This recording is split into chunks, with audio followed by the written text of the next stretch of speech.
Namaste. Welcome to my channel, beautiful souls. Welcome back to another tarot card series. And this is a brand new series that I'm starting. I have done in the past on my Thursday night lives. I did a few videos comparing cards and talking about some of the more challenging cards.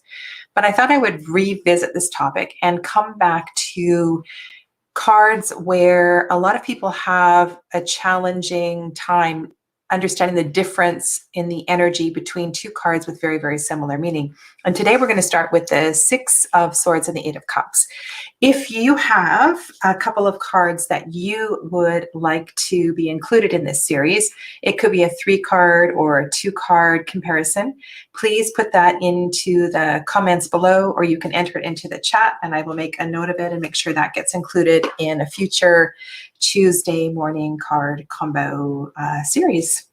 So today, this is, I also want to say that if you resonate, hello, Kristen, I should say hello to Starseed Kate, and Nancy Peppermoon Tarot, hello, welcome to VM as well too. Those of you that are watching in the background, hello, good morning from the west coast of Canada, in case you don't know where I am. I am really busy. I'm teaching lots of classes and having a wonderful time connecting with many of you in person, face-to-face on Zoom. So as in person as we can get these days. And if you resonate with the teachings that I'm offering today, please know that there are a few courses that are starting shortly, and I will speak to that in a little bit. Okay, so let's get right to the cards. I want to keep these videos to about 30 minutes so you can easily go back to them and refer to the cards refer to these videos from time to time. And my intention of doing these lives, of course, is so that we can have a bit of a conversation, clarifying different things. Okay. Hey there, Mallory. Welcome. Okay. And I will do my best to also name the decks that I am sharing you. And for any reason that is not clear, please also let me know. So the Six of Swords. And I was just looking to see if I had a RWS deck. I don't tend to use straight up RWS decks, but I'm going to speak to that and the energy. I've got quite a few different cards I pulled out for today, but let me talk about, so those of you that are not familiar with the RWS, Rider-Waite-Smith, the deck that is most commonly used, illustrated by Pamela Coleman Smith. In the Six of Swords, which is this card here, there are 3 figures. And the 3 figures, I'm just going to put a couple of different ones down here. Let's just start with the Six of Swords before we do the card combos. I think this is it's a good way to begin. In the Six of Swords, traditionally there is a boat. There is a boatman. There is a hooded figure, which most people tend to interpret as a woman. And then there is a child. Okay. So there's usually 3 figures, and what we are looking at here is a little bit different. So I think by looking at a few different decks, this might help to enhance your understanding of what's going on in this deck. So what's going on in this card? We'll look at the Six of Swords on its own, and then we'll look at the Eight of Cups on its own, and then we'll look at them side by side, okay? Hey there, Gerald. Welcome. Good morning. Okay. I'm a little bit excited. First in the series, here we go. So with the Six of Swords, normally there are 3 figures in the boat. And if you're looking at these decks that are in front of you, this is Tarot of the Divine by Yoshi Tani. This is the Wild Wood Tarot. And this is the Mary L. trimmed version, edition 1. In this particular figure, in this particular card, we have 2. In this boat, we have what looks like a mother and a child. In this boat, we have a single figure. And here we don't see a boat. We see perhaps the intention of movement through wings. We have Archangel Raphael and To me, this looks like two children, and we also have a dog in the foreground as well, too.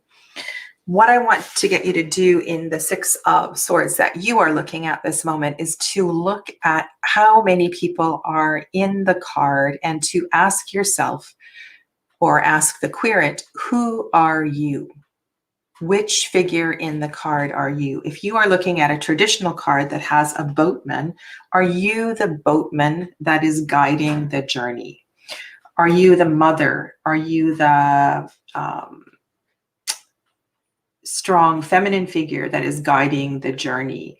Are you the boatman? So here in the Wildwood Tarot, we have an individual. So are you guiding this journey?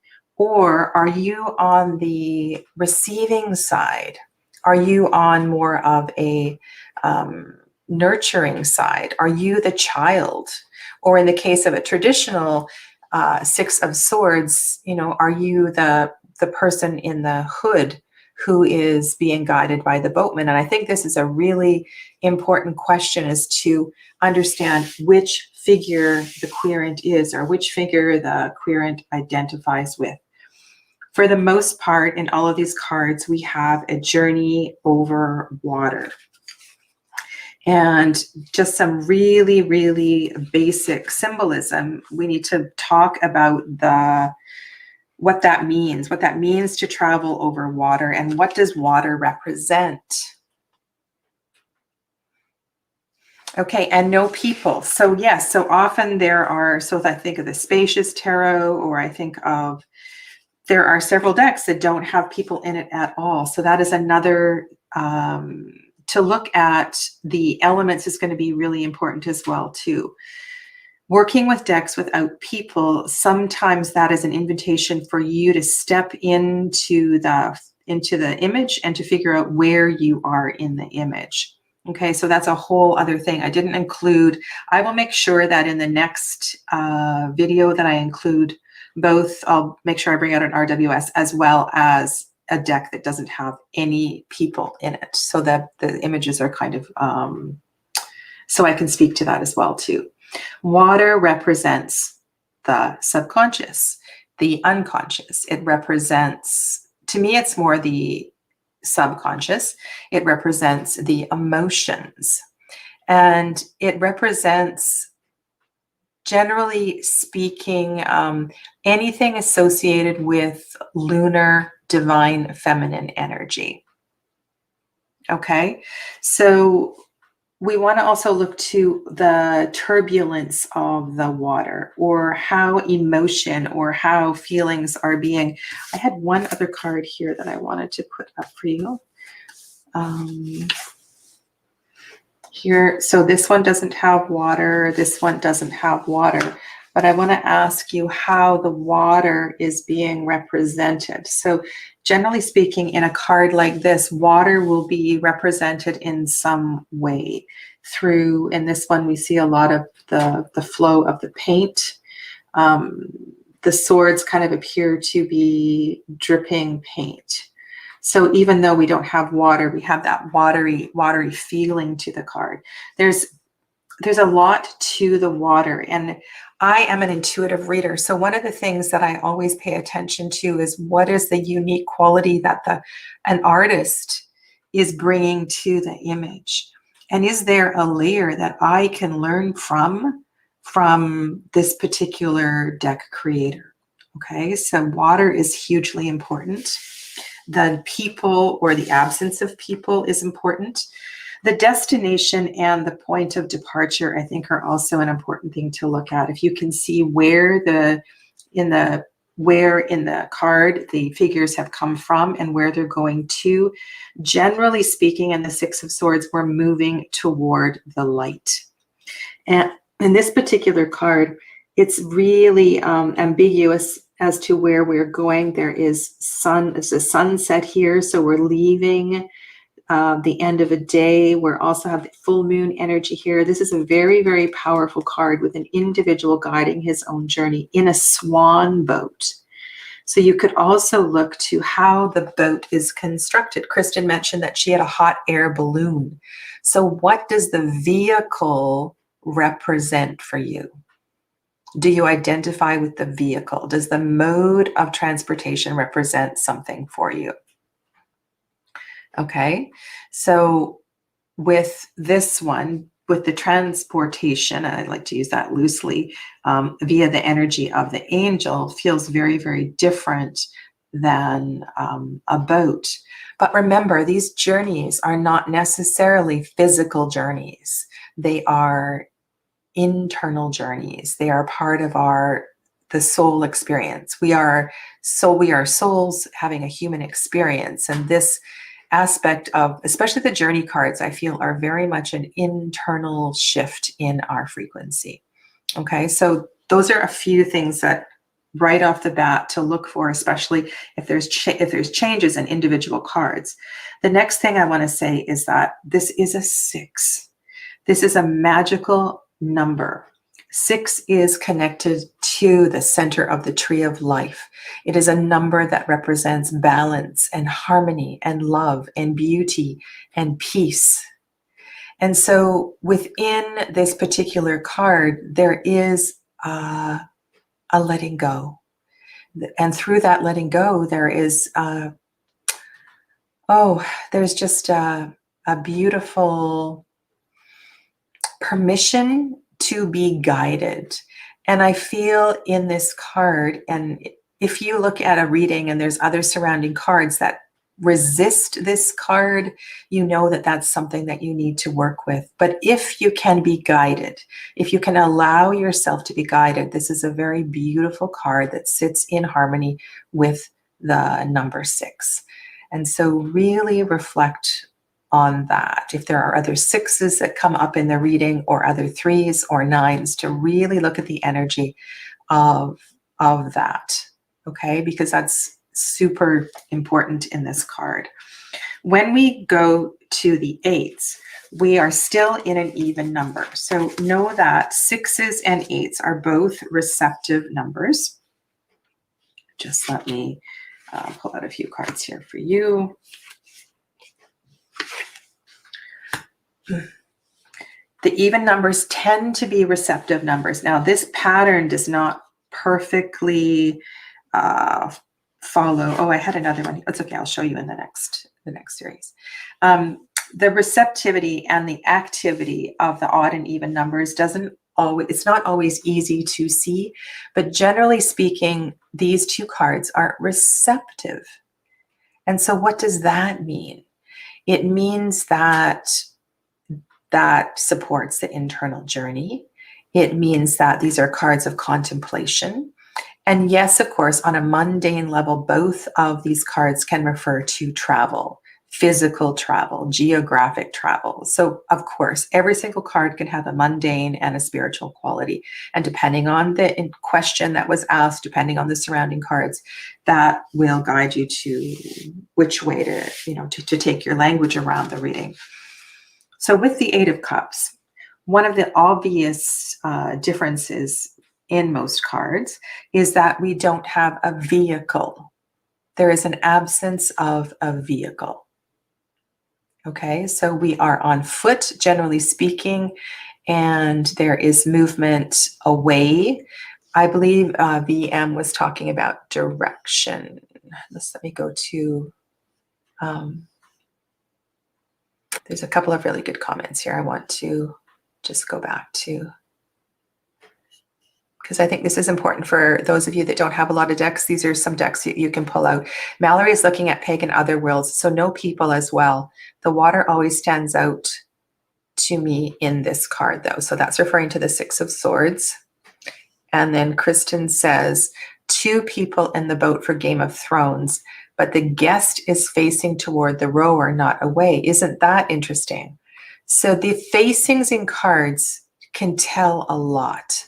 And in this particular card, if there were other cards in the spread, I would ask, who is the rower facing, or what is the rower facing, and what is the guest looking back to? So you want to look beyond and at the gaze of the people in the boat or the vehicle as well, too. Mallory talks about the Sasaribito, which is just a beautiful, beautiful 6 of Swords. For those of you that don't have that deck, I don't have it on my table today. Actually, I do. I do. It is an emergence. It is perfect. That word aha movement is, just let me go back because I want to pull this one out. So much to say about these cards. These are such beautiful, beautiful cards. I'm going to go back just for a moment. So bear with me here. This is the True Heart Tarot by Rachel True. I'm going to be using this deck in live readings today at 12 o'clock noon with one of the spreads from her. This is the Sasarai Bito, that I'm just going to pull that card out and we'll get the Eight of Cups, because the Six of Swords and the Eight of Cups are two of my favorite cards in this deck. So thank you, Mallory. I should have pulled this out last night when I was getting ready for the video. So going back to the Six of Swords, we have no vehicle in these two cards. Okay, so that we just leave the whole issue of the vehicle alone. The vehicle here is the physical body. It's the self. And in both of these cards, we have a figure that is rising in an upward direction. Here, emerging from the water, and Mallory describes this as a breath of fresh air. The Six of Swords is like coming up for a breath of fresh air. And often it's compared, and there's a comment, if you can look to the Five of Swords and ask the querent about where they may have come from. And remember that people don't necessarily move through the tarot sequentially. And while there may have been a Five of Swords kind of energy that the querent has come from, there may not have been, but it's always something that we can refer to.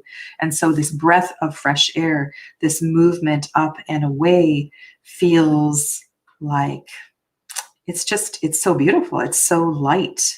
And there's a completely different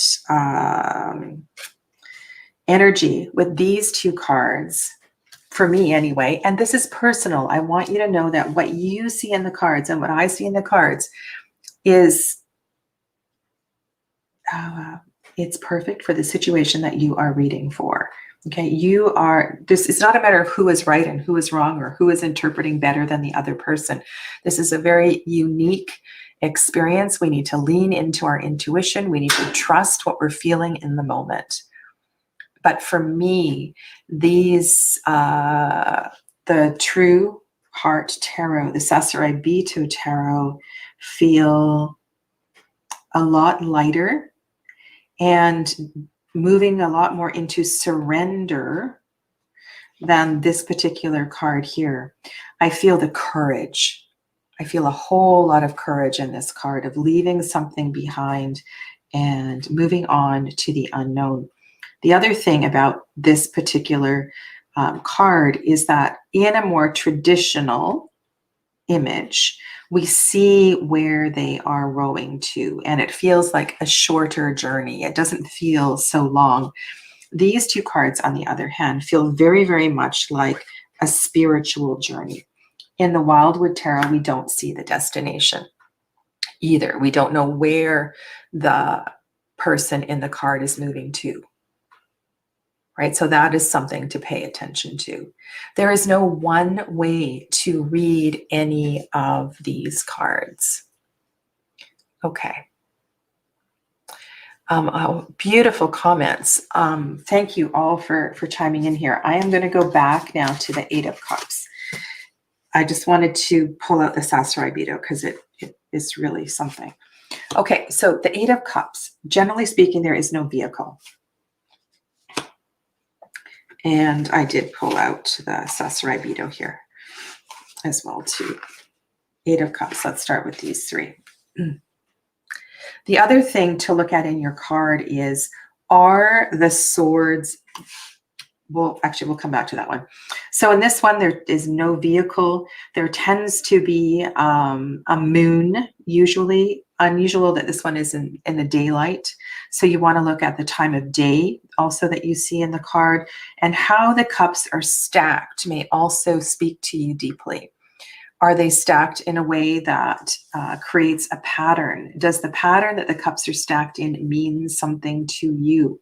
Is the figure in the card looking at the cups, or has the figure in the card turned around and walking away from the cups? Okay, so this sometimes if you are in attunement with Pythagorean energy or the numerology really plays into this, this might speak very, very differently than this particular card where we have, I don't know, the cards are not arranged. This one is a little more traditional where we have 5 on the bottom and 3 on the top. A lot of tarot readers speak to this empty space here. Oh, I just scratched my card. They speak to this empty space right here and wondering where this cup is, or if it's possible that the person is moving away to complete this set. If there's a journey that is looking for this, perhaps this emotion that is not fulfilled or something. So that may or may not resonate with you either. Okay, so no vehicle, time of day. We are in the 8s, and the number 8 is a highly, highly transformative number. And if you just for a second, either in your third eye, close your eyes, or take a pen or a pencil and just start to, or in the air, even with your fingers, start to trace the lemniscate. That figure 8 symbol, trace it side to side and just kind of feel its energy. And so this 8 of Cups is connected to the flow of the lemniscate. And the lemniscate is an ever-moving symbol that represents infinity.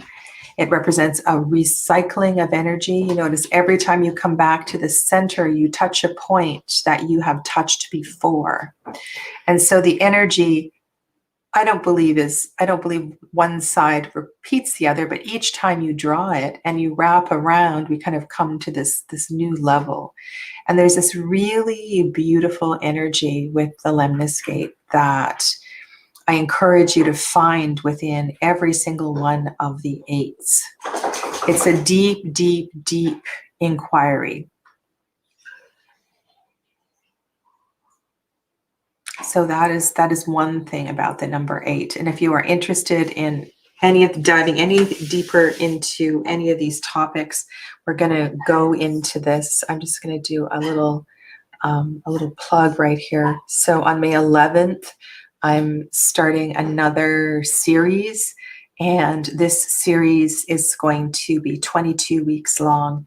I have a few spots left in the class, and we're going to look at the numbers one at a time. We're going to look at the elements individually, and we're really going to take our time in going through the tarot. I think this is an opportunity for beginners, but also maybe people that have been away from the tarot for a little while to really dive back in a deep way. Of course, if you don't resonate with the way that I read, it won't be for you. But it's going to be a really integrative approach to studying the tarot. Okay, let's get to the card comparisons. I think this is, and I'm also going to talk about the related major arcana cards as well, too. Let's just go here for a second. This is the 8 of Cups from the Marielle Tarot. This is the 6 of Swords from the Marielle Tarot. And I know a lot of people struggle with reading this deck, and I know I've promised to do a series, and I will eventually get around to it. In the Marielle Tarot, the 8 in the major arcana is actually justice, not strength. But it's really interesting that Marie White in her guidebook talks about this card in relationship to strength. And I think to have in the back of your mind what it takes to move onto an 8 of Cups kind of journey and to step onto that kind of journey in relationship to the energy of strength is really, really important. And then if we look to the 6 as with its connection to the Lover's card, and again, the Lover's card in for me, one of the most beautiful interpretations of the Lover's card is, now these cards are crooked and it's kind of really bother me, but is the union of self, the union of the divine masculine and the divine feminine energy within ourselves. And what is this Six of Swords journey if not a journey towards self? And I really feel the connection of this sixth card, the harmony, the peace, the quiet. To me, this feels like a very quiet card. It's very, very peaceful. And I love that Marie White chose to put an angel here. And this also, to me, speaks to a few things. One is that the particular Six of Swords moment, wherever we are in our life, was likely mirrored in our childhood. And to really find some compassion for the child in the boat and you as the child in the boat, and to understand that we cycle back through these journeys throughout our lifetime, and the stories are slightly different, but we keep coming back to the same lessons over and over again until we finally get it. And I think this deck really beautifully illustrates that. Okay. Wonderful, wonderful that you are supporting Kristen's channel. Kristen has been making some beautiful videos and reflections. Okay, let's go to VM's question before I go on. Does working with 2 to 3 decks limit the intuitive interpretation that you can get? So V, in any one reading, I'm only going to be working with 1 deck. But what happens over a lifetime of working with multiple decks is that you start to build a repertoire of information, and it will influence. But what I always say to my students and to myself is, we need to read the cards. We need to read the cards that are in front of us. And yes, we can go back to our resources. Yes, we can go back to everything that we have learned, but it's really important to read the cards that we are looking at, to look to the images. What are the images saying? How are the colors speaking to us? What is unique about this particular deck that is telling a story in this moment, at this time, for whomever you are reading for? Okay, it's just the way that I have found to read with more flow and ease and meaning. And there's a reason on this day that you chose this deck. Very, very rarely would I ever use more than 1 tarot deck in a reading. And so, yeah, different points in our life and different points in our journey, we will be each of the figures in the boat. Okay, so let's look at some of the comparisons. I mentioned night and day. So night and day is a big one. And what does night and day represent for you?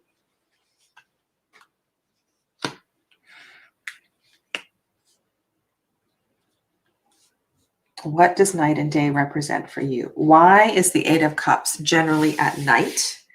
Why is the 6 of Swords generally in the day?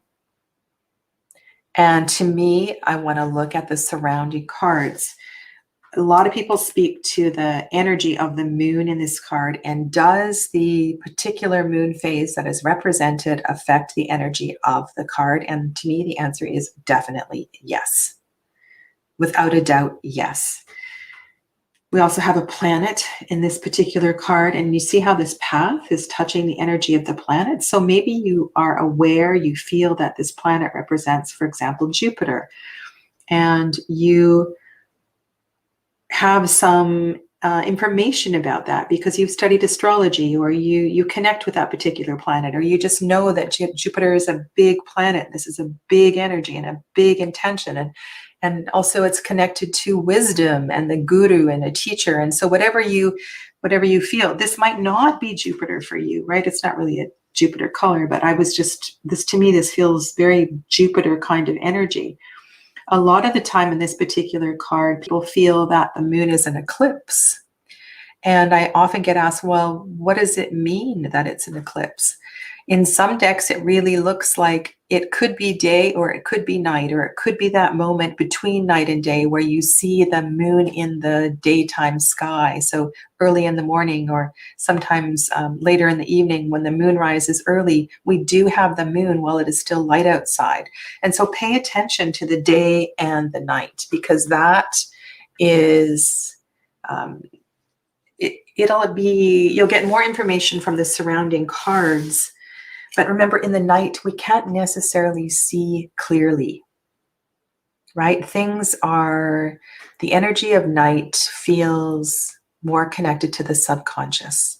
The energy of the day is more solar. So one of the differences we didn't look at is that the Suit of Swords, generally speaking, is connected to masculine energy, so active energy, whereas the Cups are associated with divine feminine energy. While both of these are, the 6 and the 8 are receptive numbers, even numbers, this is a receptive masculine. This is a receptive feminine. So the list of comparisons is really, really great.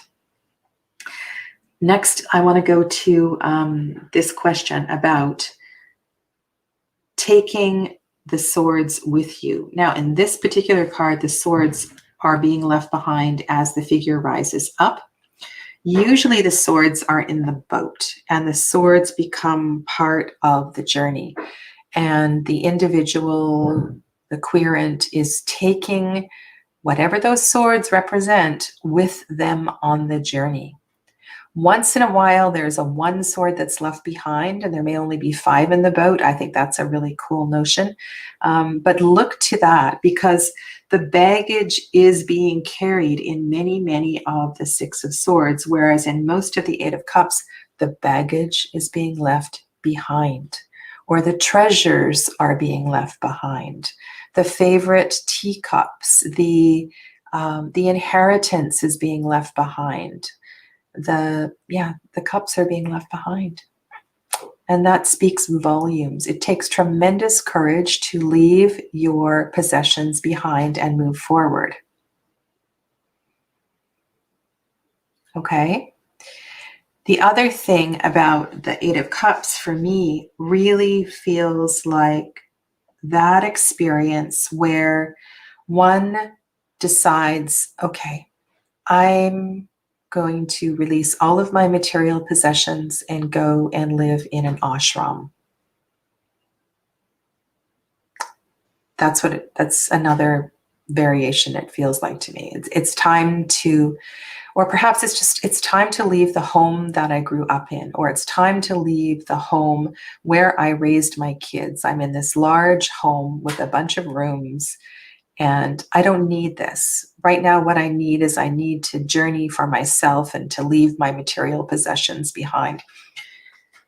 Of course, the cups represent emotions, but the emotions and the feelings are connected to our material possessions, especially when we have sentimental attachment to those things. We cannot unwind the energy of the material with the emotional. And here the choice is to leave the emotion attached to the material possessions behind. Okay, so many, many other things we can talk about here. Let's put down the Sastra Ibido. And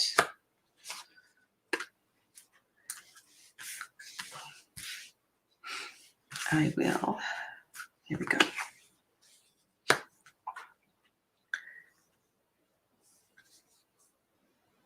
Attachment. A lot of us are energetically attached to our hair, and you can replace the word hair with anything.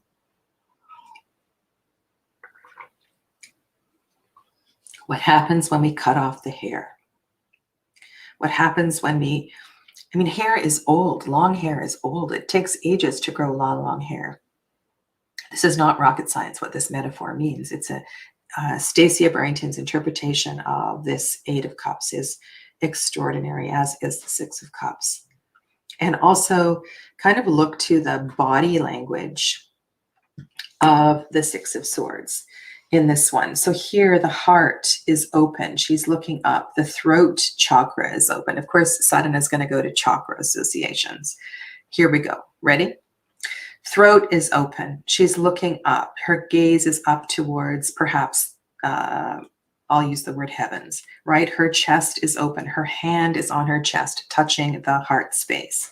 Here in the Eight of Cups, she's more in a like a child's pose. She's curled over. It's actually like she's in a lotus pose and leaning forward, cutting her hair. This is incredible flexibility, actually. So this is opening up the back of the heart space. This is opening up the front of the heart space. The back of the heart space is where that's where the old stuff is stored. So when people have back pain between their shoulder blades and their mid back is really sore, they kind of, or they don't have strength in their mid back and they tend to be leaned over like this, which compresses the front of the heart space. Right? This is a real indication of carrying pain for a long time, specifically grief. Undoubtedly, if you get a card like this, there's going to be some Three of Swords kind of energy that may very well come into the reading as well too. So this is the back of the heart. This is the front of the heart. Right? This also, oh my God. So with the Six of Swords and the Suit of Swords in general, connected to the element of air, for those of you that read with chakra associations, know that the element of air is the element for the heart space. And so once you know that, you can't unknow that. And while in the Suit of Swords, we are journeying through the mind, we are also journeying through the heart. And if you go to other languages, and I know you've heard me say this before, and you look at the translation of heart and mind, for example, in Japanese, which is one of the languages that I speak, there is no differentiation between heart and mind. There is a consciousness. There is a heart to every cell of the body. I feel like the rational way that we live in North America really kind of separates the heart and the mind. And perhaps both of these cards are a journey to connection of heart and mind. I said I was only going to do half an hour, but I'm just going to carry on because I have a couple more things I want to talk about. And then let's check in with you. And then I'm going to talk about the mountains and the scenery.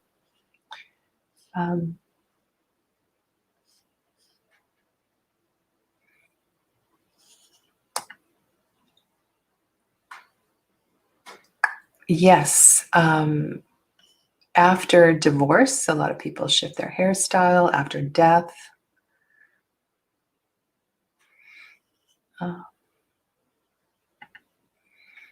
Shoulder and arms almost look like a heart. Shoulder and arms almost look like a heart in that Six of Swords. Beautiful. And so the heart, energetic heart space is in the center of the body. The shoulders, so this line of energy goes from the center of from the sternum to the shoulders, and then the portal is out through the hands, right? We hold, we embrace with the hands. The hands are really important to this. So that's why the hug is such a beautiful gesture, because we're using the heart and we're using the shoulders, which is the vehicle for the energy, and then we've got the hands, right? So this is all connected to connecting heart and connecting mind.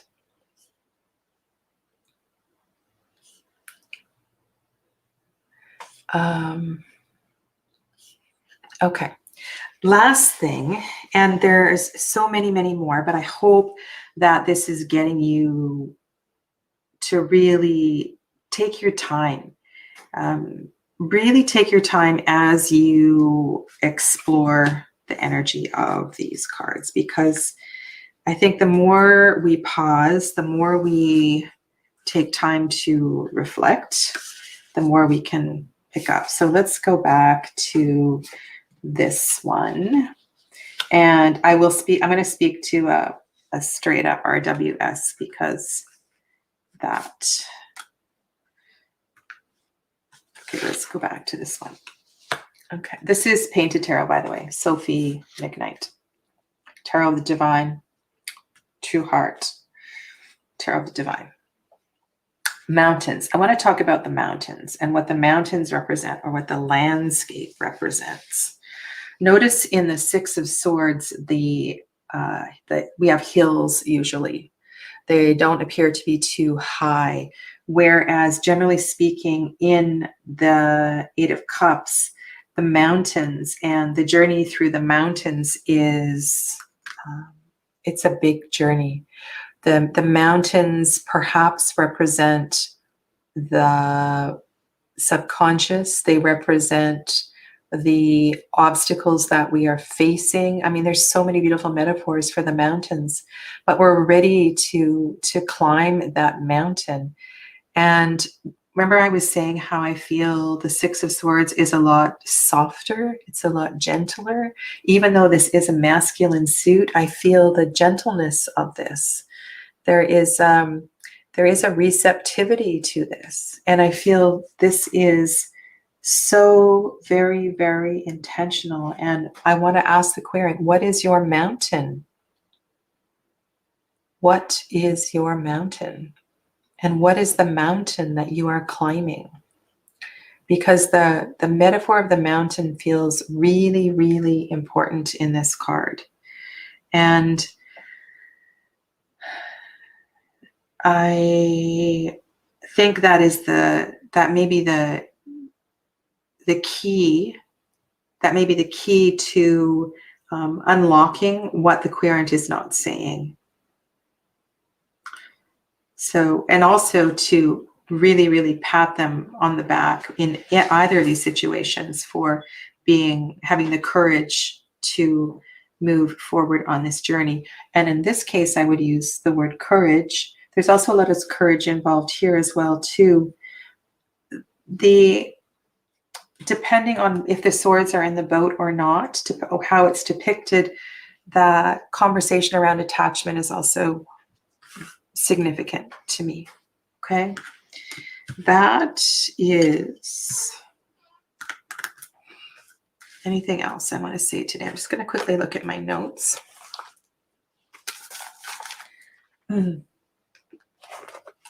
Prisma Visions.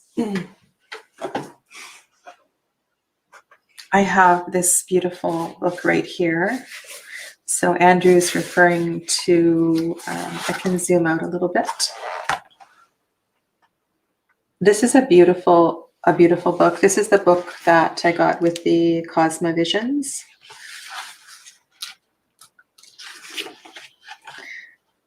So there is the Eight of Cups. And Andrew was talking about, this is the one you're talking about.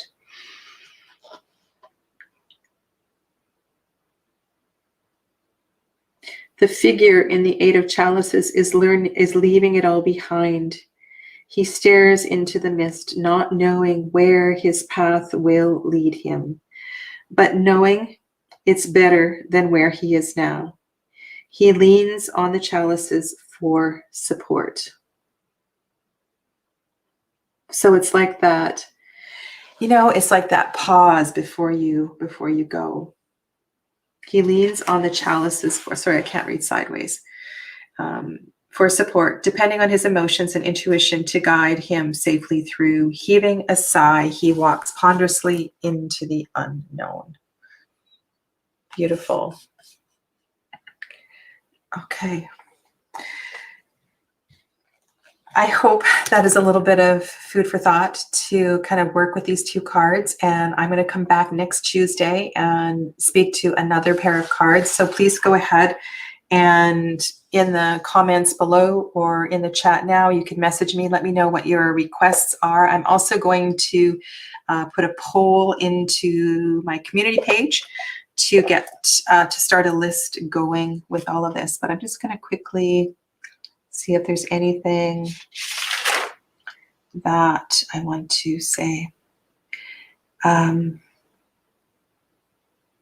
Yeah, more of that masculine, feminine stuff. The other thing I want to look at usually too is if there is a walking stick, which hand is the walking stick in? If there is an oar, which hand or which side of the boat is the oar on? I like to look to the lefts and to the rights and so forth. It really does help me with all of that. Okay, so well, the last thing I want to share with you is that this week on Wednesday, yes. So Wednesdays in the Facebook group, if you're not part of my Facebook group, the link is down below. I go live just in the Facebook group. We talk about the group reading and anything else that's come up in the group. And then after that, so starting this week, I'm doing an introductory crystal course. And this is for a 4-week class. You can sign up for all 4, or I have them kind of an a la carte menu on the menu as well too, I believe. And so you can just choose the topic.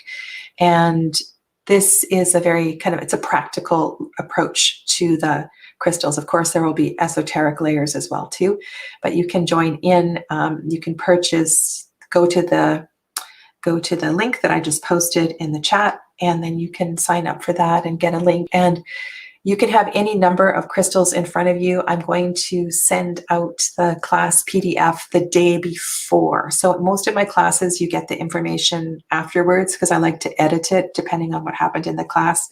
But in this particular class, I'm going to send out the PDF before the class to help you set up for that particular day. And the first day, we're going to work with pendulums. We're going to talk about gridding your bedroom or setting up little grids. We're going to talk about the importance of not only clearing and cleansing your crystals, but putting intention into your crystals. And so, yeah, so that starts on Wednesday this week. And you can, of course, watch the playback, but isn't it more fun to participate? So I hope some of you will join us this Wednesday. Those of you that have signed up and haven't got your Zoom link, I will send you the Zoom link shortly along with the class PDF. So I will see some of you in a little while. I'll be back on again for live readings. And today in live readings, I am going to be working with Rachel True's deck, the True Heart Tarot. And the spread I'm going to be working with is this 5-card spread here, which she calls the True Heart Tarot 5-card Insight Spread. So you can start thinking about what your questions might be for that. And I hope to see some of you very, very soon. And I'm just going to pause I'm going to write down your requests here as well too. So thank you. Thank you very much for your input, sharing your decks and so forth. Namaste. Stay well, everybody.